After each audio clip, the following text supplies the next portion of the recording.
आजमगढ़ की सियासत में सादगी और शराफत की एक अलामत खामोश हो गई। निजामाबाद से 5 बार के विधायक, समाजवादी पार्टी के सबसे बुजुर्ग और सादा दिल नेता जनाब आलम बदी आजमी साहब अब इस दुनिया में नहीं रहे। बुधवार 22 जुलाई को 90 साल की उम्र में उन्होंने आखिरी सांस ली। बताया जा रहा है कि वो लंबे अरसे से बीमार चल रहे थे। अप्रैल से ही लखनऊ के मेदांता अस्पताल में उनका इलाज चल रहा था, जहां उन्होंने दुनिया को अलविदा कह दिया। उनका जनाजा आज शाम 4 बजे जमियतुर रशाद में अदा किया जाएगा। न काफिला, न बंगला, न दिखावा। स्कूटर से विधानसभा पहुंचने वाले, रोडवेज बस में सफर करने वाले और अपने हाथ से घर की सफाई करने वाले आलम बदी साहब की पहचान किसी बड़े बंगले या गाड़ियों से नहीं, बल्कि उनकी सादगी से थी। 5 बार विधायक रहे, लेकिन कभी स्कूटर पर तो कभी पैदल ही विधानसभा पहुंच जाते थे। खुद अपने घर की सफाई करते, आवाम के बीच ही रहते।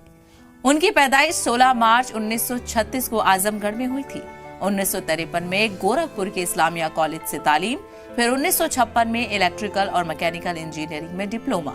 1996 से 2007 तक और अब 5वीं बार तक उन्होंने निजामाबाद की नुमाइंदगी की।